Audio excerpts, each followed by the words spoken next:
you're a long way from home, Eivor.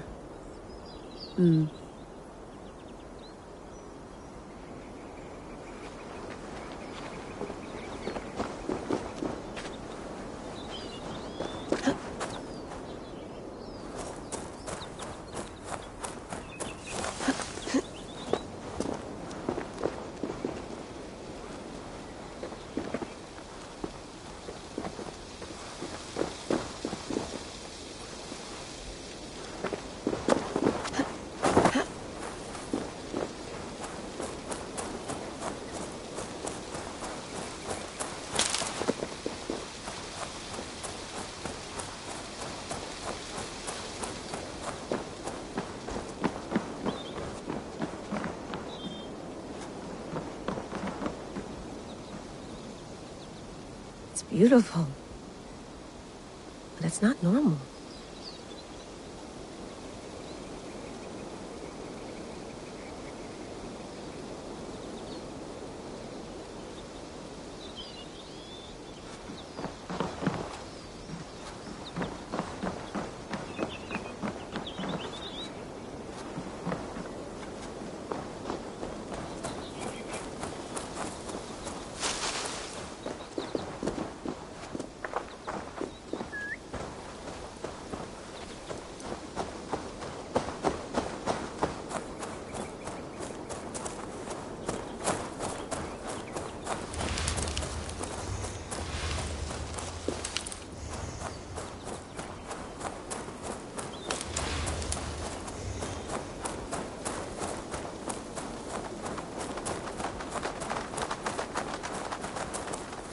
Probably bought this in a coffee shop somewhere in Concord.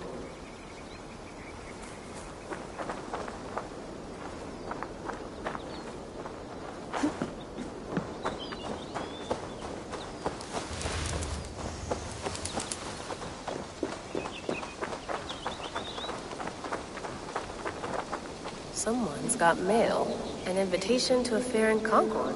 Bring your best crop and you may win a prize. Tempting.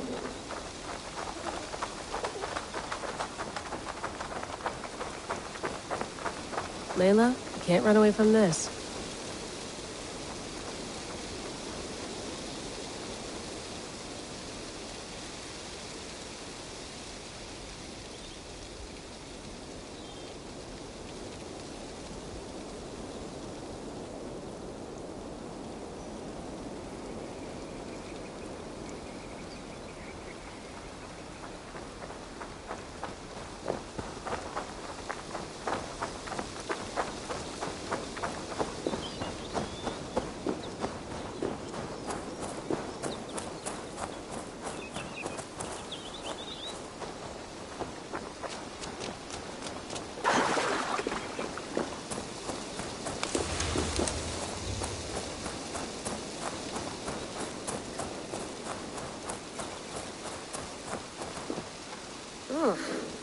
I'd rather walk into town than use this.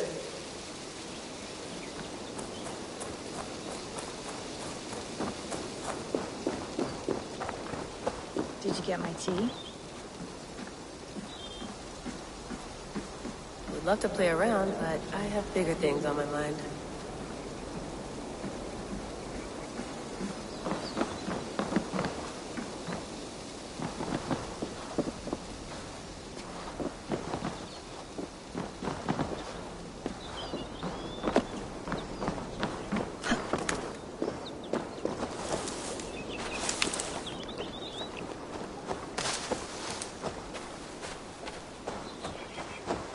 Some quality stuff here.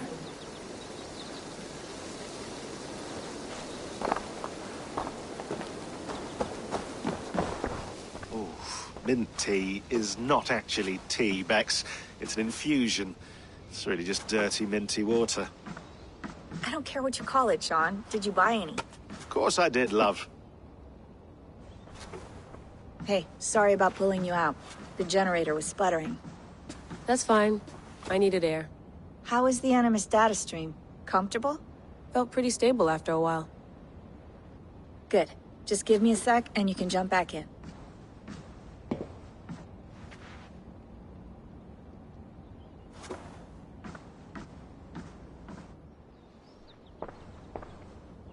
Another satellite came down. Did you see? I did. One of Abstergo's. That's good. Well, most of North America just lost its GPS service, so depends what you mean by good, really. Right. Even when we win, we lose. Okay, we're all set. Whenever you're ready, you can jump back in.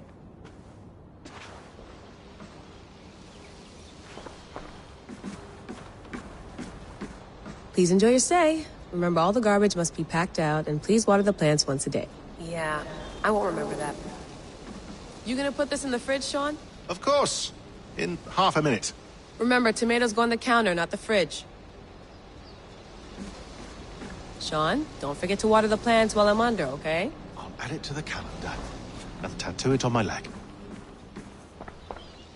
Hello, Layla. Sean, what do you make of the grave out there? Well, it overturns a few hundred years of scholarship about the first Europeans to set foot in North America. Apart from that, it's just a bunch of muddy bones, isn't it? Can we talk about this thing on my neck for a second? Ah, the mood stabilizer. Yes. It's not harmful, is it? I mean, I feel good, but I want to make sure there's no side effects. There shouldn't be. It's only blocking outside signals, a passive effect. So the staff doesn't, you know, mess with you. Sean, what happened last year, I had no control over that. I tried to resist. I understand. And your old team, maybe they don't. But we've seen that sort of thing before. Still, if you want to work with us and get to the bottom of why the world is about to end for the second time in 8 years, then you wear that thing until we say otherwise. William's orders. I know. It's not a problem. It's just a few more weeks, yeah? Just until we figure this out. You're right. I know you're right. Sean has been busy.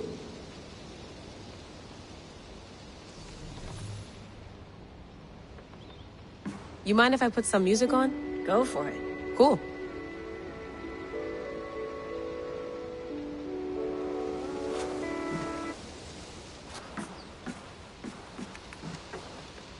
That's quite nice. Soothing.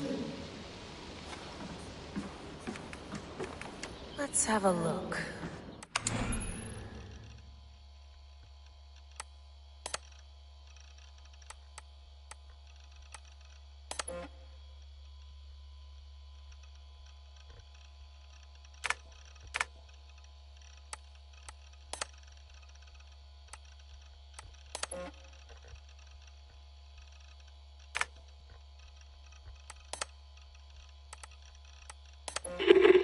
I lived, I died, and now I sleep.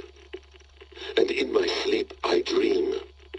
And in my dreams I see an end to the doom that will grip the earth once again.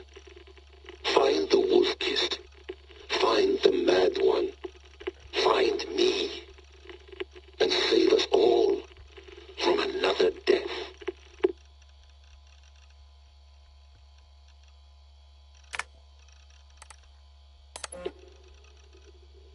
No, come on, Sean. Turn that thing off. Oh, hold on. I like what you said there. I want to get this for posterity. Say it again, nice and loud. Seriously? Sure, come on. If nothing else, it'll give me leverage with your old man. Ah, that's your angle. Nice. What I said was, I wish I hadn't been born into the Assassins. I wish I had chosen this life. Is that good enough? Sure, but why is that? Because choice is the central idea of our creed. It underpins everything, right? It's about free will. It's about seeing the evidence before you and saying, yes, this is what I want. Or, no, this isn't for me. But when you're born into a group like this, or any other, like I was, you get mixed signals. You get told over and over again, this is what we believe. These are the rules. This is reality. No deviation. And if you question it, oh, they look at you like you killed a puppy. That's hardly free will. It's a weird irony when free will is your central belief, but nobody wants you to believe otherwise. I don't know how to say it exactly. But I always thought there was something self-destructive about our creed. If free will is the most important moral guidepost we have, we should be free to ignore it. To choose submission, for example. You know what I mean? Like, we should be free to side with the Templars.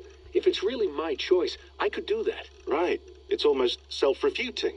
A democracy could democratically elect a dictator or choose to get rid of democracy altogether.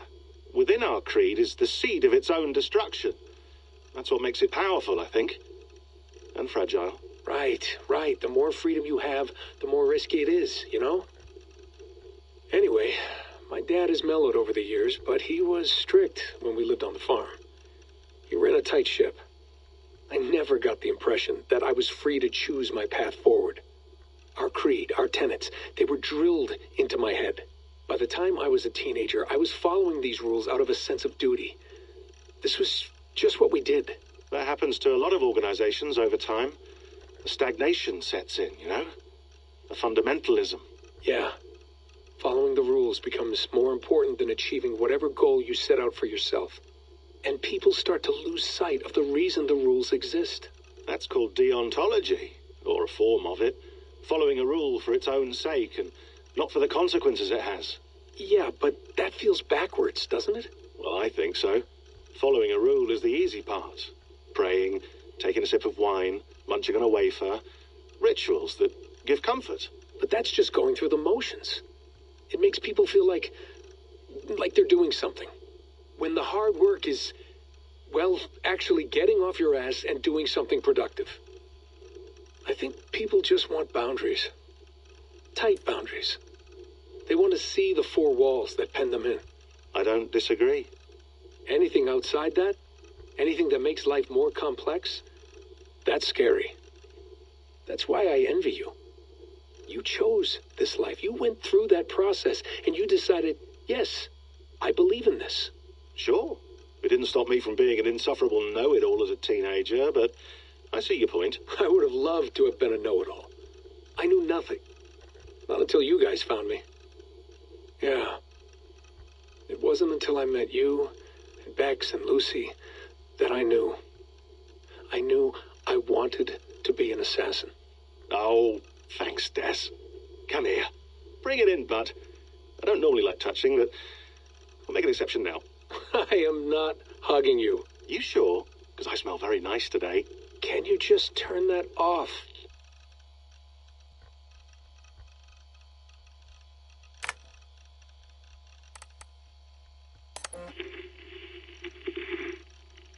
Layla, thought you might be interested in this.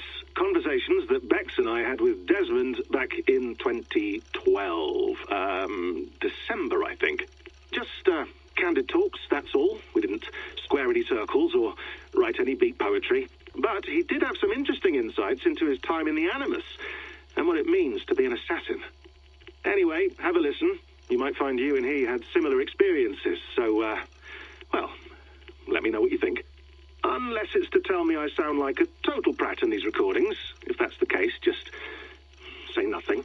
I mean, I did have a slight cold at the time I recorded these. That's probably why I sound odd. Anyway, okay, I'm done anyway. So, turn off. Turn off. Oh, it's actually just a button. Sorry, here we go.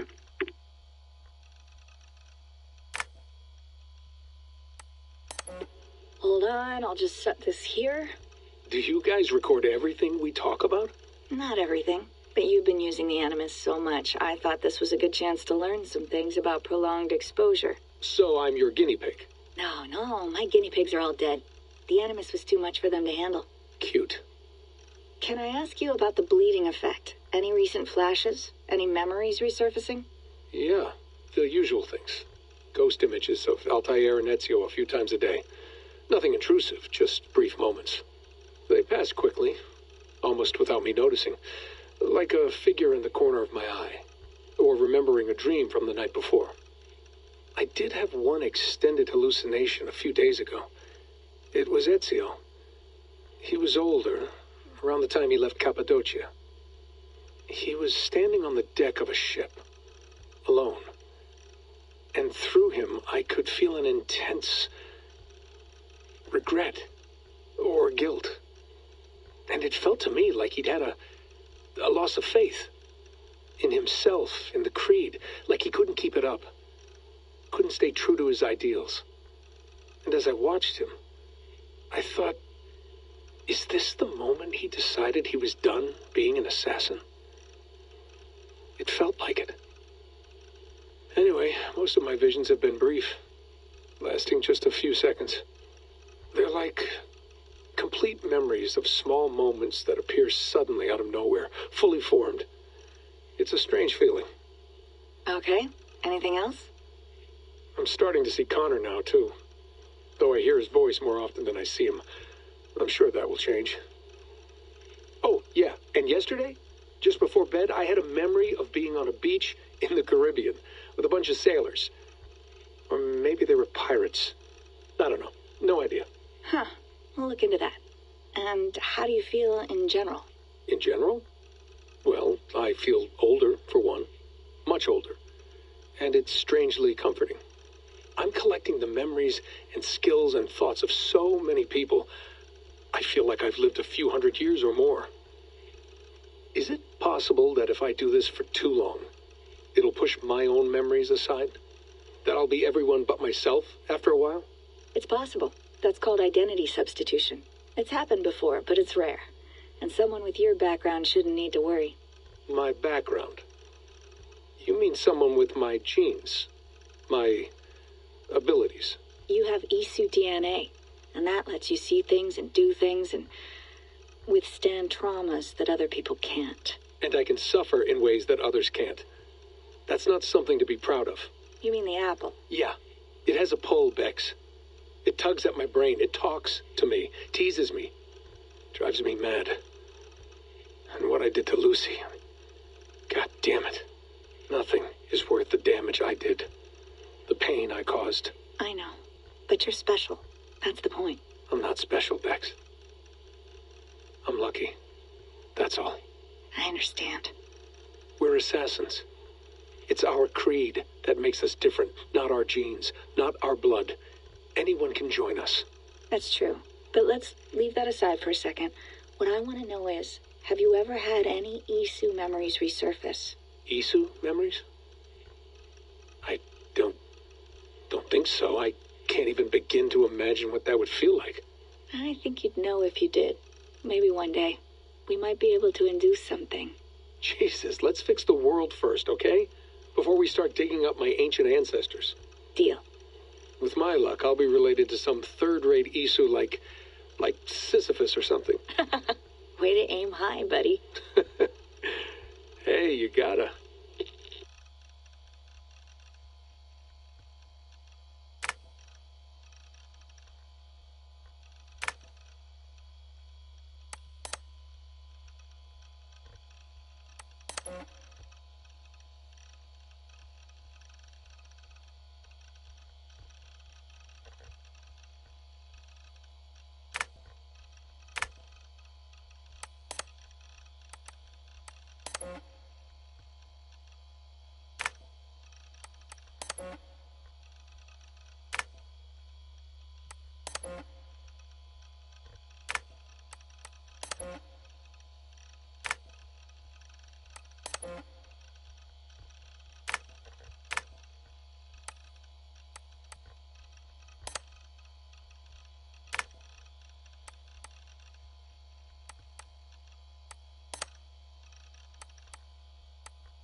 I went through hell to bring you here. It had better be worth it.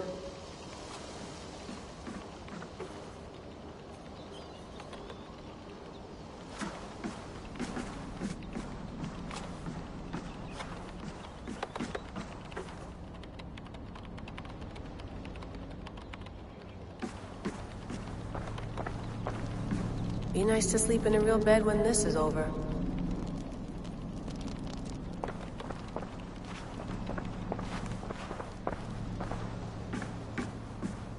Feeling okay? Better. But I'm worried that it could happen again. The two data streams. I can't promise it won't.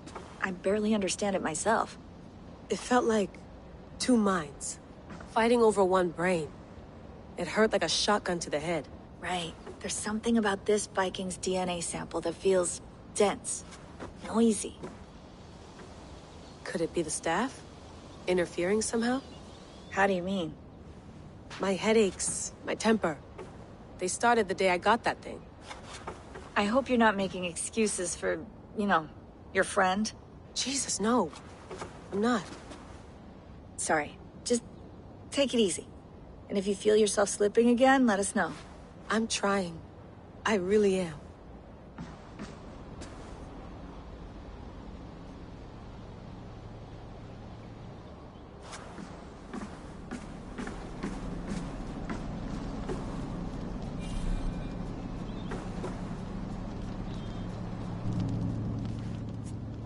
All right, time to go.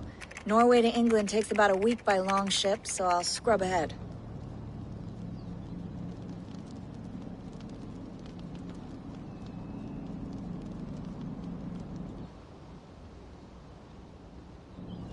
Layla, you okay? Sorry. Can you play the message again? We have the transcript. If you're looking for something, I can No, go and... I want to hear it. Okay. I don't mean to be cryptic. It's just... that message led us here. To this place. To a Norse grave in North America. So those bones out there are the only lead we have. Our only chance at fixing this planet before it's too late. Here it is. I lived, I died, and now I sleep. And in my sleep I dream. And in my dreams I see an end to the doom that will grip the earth once again. Find the wolf-kissed. Find the mad one. Find me. And save us all from another death. Unsettling, that is. That pulse in the message. Are you sure it's just coordinates? Nothing else? Nothing I can find. Okay, I'm ready. Here we go.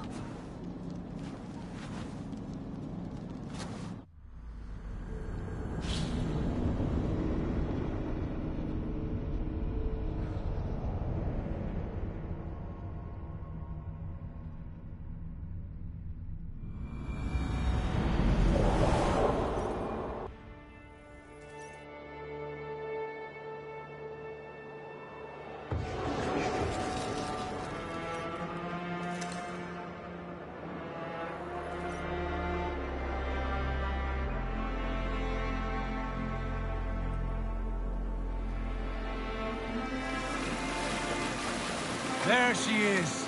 England. Our new home. Not a patch on Norway, but we'll make this land our own soon enough. I'm glad to see any land at all. I will be happy to have my feet on solid ground again. We must not rush our landing. All you see here is Saxon territory. The Kingdom of Mercia, largely unpacified. There will be eyes watching us from the trees, with bows drawn and traps set. We must be wary. Randi! Dig in your oars! All standing! Have you spotted something? Not yet. But let us go ahead to clear the path of any dangers. Then follow our lead when the sun brushes the horizon. Understood! May Thor bless you all on your way! We will see you soon! Sail on! Yes! I'm ready for whatever these green-thumbed fairy folk have to throw at us. Sigurd, Do the sons of Ragnar know that we're coming? They do not, for they will not scoff at our visit. Of the 4 kingdoms in England, the sons of Ragnar have settled only one. The rest is ripe for the taking. Do we mean to join their army? No, no. We will speak with them, get the lay of the land, and carve this country into as many pieces as we see fit. Look ahead there! Is that what passes for a town? Plain brick in a single rune to their timid god? That rune is called a root, Doug. The cross upon which their god was sacrificed. It sits atop a monastery, a place of worship. That cross killed their Christ, and now they display it in worship? Bizarre. We carve idols of our gods and make wishes before them. Like our sacrifices to Odin the One-Eyed. But we do not worship the wolf that kills him. That is the difference. Whatever strangeness we see in these Saxons, they must think the same of us. The hammer! Now there is a symbol worthy of a god. A bolt of lightning would take that cross clean off.